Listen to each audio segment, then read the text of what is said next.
Pertama, selamat Pak Purbaya sudah menjadi Menteri Keuangan. Berikutnya saya ingin lihat di slide 21 dari pemerintah. Slide 16. Operator tolong slide 16.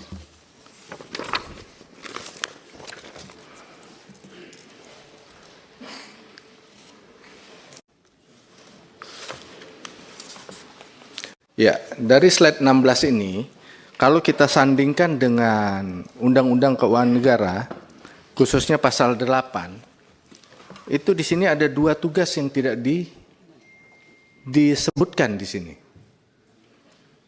Yang pertama adalah tugas menyusun rancangan APBN. Mungkin di dalam kegiatannya ada, tapi tidak disebutkan karena itu amanat undang-undang bahwa Kementerian Keuangan itu menyusun RAPBN. Kedua, tugas yang tidak disebutkan di sini tadi sudah disampaikan oleh Pak Rizky, Bendahara Umum Negara. Ini penting loh.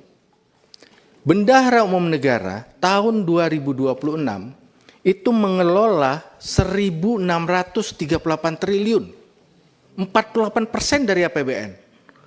Kementerian Keuangan anggarannya 52 triliun. Tapi sebagai Bendahara Umum Negara yang dikelola itu 1.638 triliun. Tidak ada di sini bunyi-bunyian narasi cerita bagaimana pekerjaan dari Bendahara Umum Negara dalam mengelola 1.638 triliun tersebut.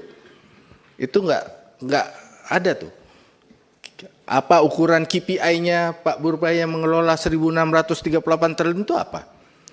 Di dalam 1.638 triliun itu ada 525 triliun yang bisa Bapak gunakan sendiri tanpa persetujuan kami. Bisa nggak begitu? Kalau kita tertib dengan Undang-Undang Keuangan Negara, nggak bisa, karena harus taat sama peraturan perundang-undangan. Apa itu peraturan perundang-undangannya? Undang-Undang Keuangan Negara juga, bahwa APBN itu disetujui oleh DPR, itu lengkap. Ada organisasinya, ada fungsinya, ada programnya. Tidak bisa ada alokasi, tidak ada organnya, tidak ada fungsinya, apalagi nggak ada programnya. Itu. Jadi fungsi Bendahara Umum ini belum diceritakan. Bagaimana Bapak mengelola 1.683 triliun, yang di dalamnya ada 525 triliun Bapak gunakan tanpa persetujuan DPR. Nah itu bagaimana tata kelolanya? Itu yang perlu disampaikan, karena itu amanat undang-undang. Kemudian kedua, fungsi Bapak sebagai Bendahara Umum Negara juga mengatur 20% anggaran pendidikan. Saya ingin lihat profil 20% anggaran pendidikan di tahun 2026 ini. 20%. Ya ini, coba kita lihat ini Pak Purbaya. Kan dalam menyusun APBN, salah satu acuannya itu adalah taat pada peraturan perundang-undangan, apalagi konstitusi. Amanat Undang-Undang Dasar, anggaran pendidikan 20% dari APBN. Nah kalau kita lihat yang di 2026 Pak, bandingin dengan 2025. Laporan terakhir untuk 2025 atau 2024 itu kira-kira penyerapan belanjanya 17%. Kenapa bisa 17%? Karena yang di pos pembiayaan itu loh Pak Purbaya. Yang tahun 2025 nilainya 80 triliun. Itu pasti nggak direalisasikan. Itu karena cadangan. Cadangan pembiayaan pendidikan yang tidak direalisasikan. Karena kalau direalisasikan itu dibiayai dari utang. Taruhlah 80 ini di pembiayaan. Walaupun secara total tetap tercapai 20%, pada saat membelanjakannya hanya 17%. Apakah ini sesuai dengan amanat Undang-Undang Dasar? Mengalokasikannya sesuai, pada saat membelanjakan pasti tidak tercapai. Kalau kita kasih ilustrasi Pak Menteri, kita punya 4 juta mahasiswa. Satu mahasiswa disubsidi 10 juta. Yang 80 triliun itu kita bisa gunakan 40 triliun untuk mensubsidi mahasiswa. Yang tidak lagi akan berteriak-teriak tentang uang kuliah tunggal yang kemahalan. Tapi itu tidak dilakukan. Itu 2025. Sekarang kita lihat yang 2026. Komponen 20% masuk komponen baru, MBG. Masuk dalam komponen 20%. Implikasinya apa? 20% terhadap TKD berkurang 93,6 triliun. Saya tidak tahu nih implikasinya. Anggaran pendidikan yang berkurang pada TKD segitu, di Pemda-Pemda itu apa akibatnya coba? 93 triliun, Pak Menteri. Kemudian di KL berkurang 53 triliun. Ini bisalah di efisien. Tapi kalau yang TKD ini yang mengkhawatirkan. Kemudian yang di pembiayaan. Nah, di pembiayaan sekarang sudah lebih baik. Karena dibelanjakan. Kalau tahun-tahun sebelumnya tidak pernah dibelanjakan, Pak Menteri. 2026 mulai direncanakan untuk dibelanjakan. Walaupun itu ditempatkan pada dana abadi. Ada 25 triliun. Kita tahu dana abadi ini macam-macam nih. Dana abadi pendidikan, dana abadi penelitian, termasuk dana abadi pesantren. Itu 25. Oke lah kita bisa terima. Karena itu dibelanjakan. Yang kita persoalkan ini 20% yang tidak pernah dibelanjakan. Padahal di bidang pendidikan kita masih butuh anggaran. Sekarang tinggal 12 triliun itu yang menjadi cadangan Pak Menteri. Pertanyaannya kenapa ini nggak dibelanjakan? Kenapa harus ditaruh di cadangan? Kalau ini ditaruh di cadangan sejak awal kita merencanakan untuk tidak dibelanjakan. Kenapa? Karena tidak ada programnya. Tidak disiapkan programnya. Tapi kalau ini dipindahin di atas Pak Menteri, masuk ke dalam BA Bun cadangan, bisa kita isi dengan belanja.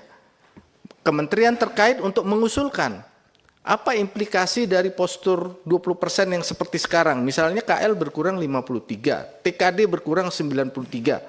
12 ini bisa dioptimalkan untuk memperkuat yang mana di KL dan di TKD ini. Tapi posisinya jangan taruh di pembiayaan.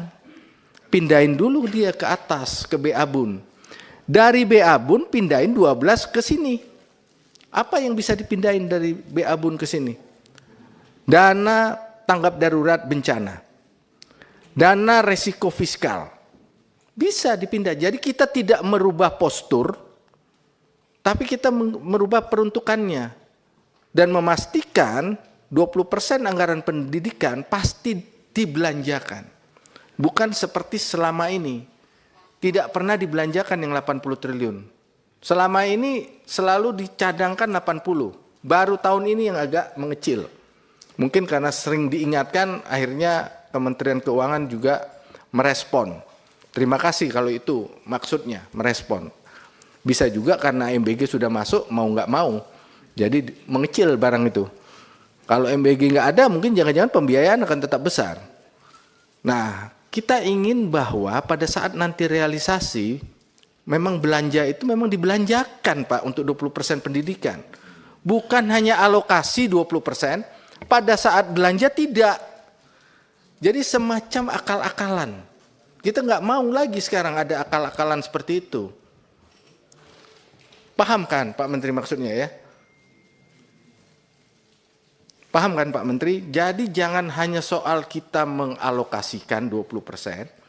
Pada saat belanja, kita sudah tahu nggak akan 20%. Sementara kebutuhan kita pada anggaran pendidikan masih sangat besar. Ini satu, ini adalah fungsi dari Bendahara Umum Negara dan tugas menyusun APBN. Yang tidak disampaikan oleh Kementerian Keuangan. Karena ini punya implikasi apa KPI dari Kementerian Keuangan dalam menyusun APBN dan dalam menjalankan fungsi sebagai Bendahara Umum Negara. Itu belum ada. Terus yang kedua, dalam fungsi menyusun APBN, kita lihat sekarang posturnya Pak. Postur APBN. Nah ini Pak Menteri, yang saya bilang tadi. Transfer ke daerah dikurangi 214 triliun. Pindahnya kemana? Pindahnya ke BA Bun lainnya. Menjadi 525 triliun. 525 triliun ini yang saya sampaikan tadi. Hanya Bapak yang rencanakan, Bapak yang gunakan. Kami nggak tahu programnya apa, di kementerian mana, dalam rangka menjalankan fungsi apa, dalam melakukan program apa, itu kita nggak tahu. Yang kita tahu di situ, di dalam itu ada tanggap darurat bencana, kemudian ada untuk risiko fiskal, kemudian ada untuk kompensasi listrik dan BBM. Itu kalau di total selama ini Pak Menteri, sekitar 200-an triliun, 220, 225. Artinya kalau kita kurangi, ada 300 Pak di kantong Bapak ini tahun depan yang Bapak bisa pakai untuk apa aja yang kami nggak tahu. Nah ini yang kami ingin ada disiplin Pak. Sesuai dengan Undang-Undang Keuangan Negara, anggaran yang disetujui DPR itu harus jelas organisasi, artinya kementerian lembaga, fungsinya, programnya.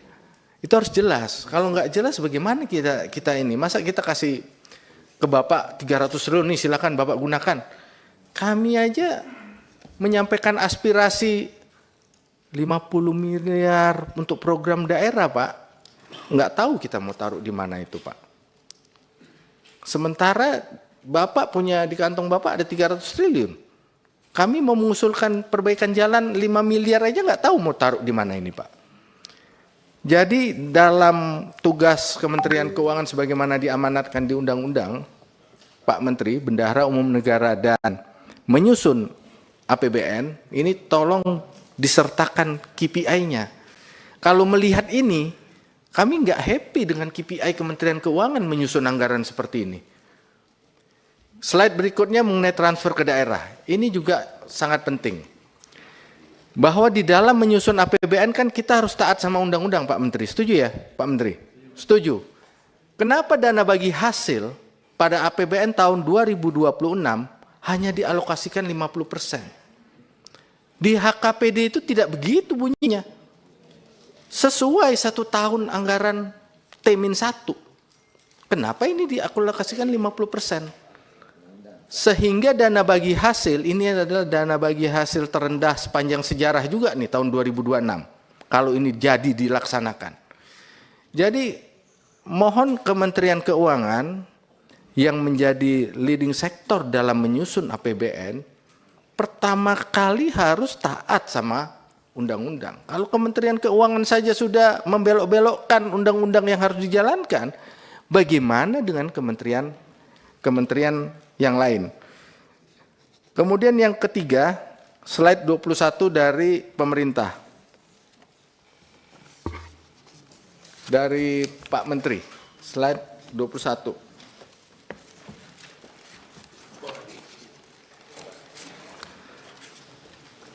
Minta tolong operator slide 21. Ya, ini ada rasio utang terhadap PDB nomor 3 huruf B sebagai salah satu KPI. Kalau misalnya diukur dengan 39,96%, itu ruang untuk membuat hutang dibanding tahun 2025 ada berapa besar? Berapa triliun? Bisa secara cepat nggak biar kita tahu angkanya? Dengan ditetapkan rasio utang terhadap PDB pada tahun 2026 sebesar 39,96%, ruang pemerintah untuk membuat utang di tahun 2026 itu berapa besar nilainya? Bisa ada yang langsung? Berapa Pak? 781 T. 781 ya. Sementara defisit sudah berapa tadi? 2,48. Enggak. Defisit. Coba kembali ke postur yang tadi saya punya.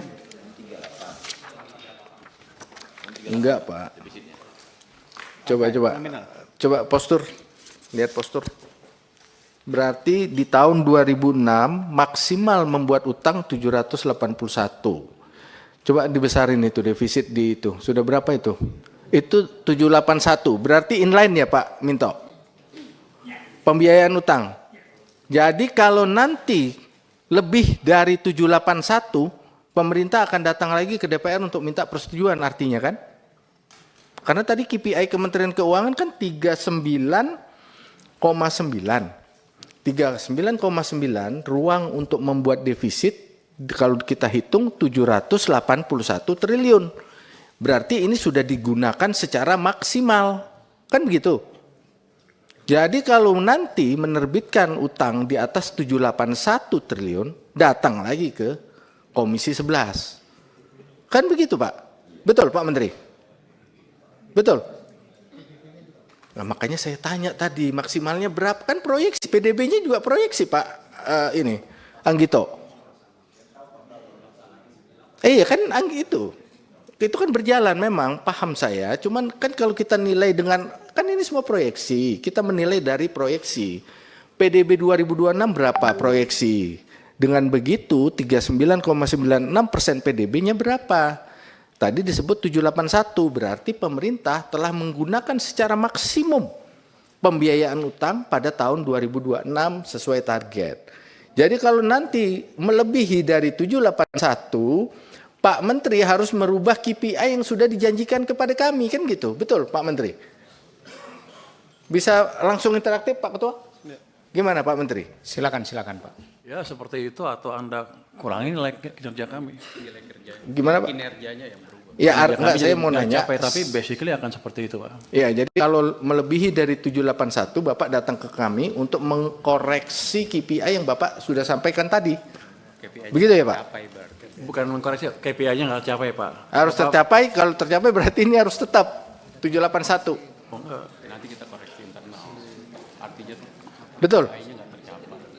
KPI itu Persoalan Bapak atur belanja itu lain lagi Pak. Ini kan kita batasan untuk utangnya ini Pak. Pada dasarnya tergantung Bapak nanti menyetujui apa enggak. Tapi yang jelas kalau sampai terlewat dari itu, KPI MenQ tidak tercapai, sebegitu aja.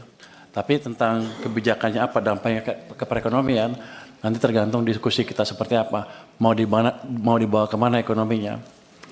Kan berarti kalau menembus angka itu berarti ada sesuatu yang di luar prediksi kita saat ini kan.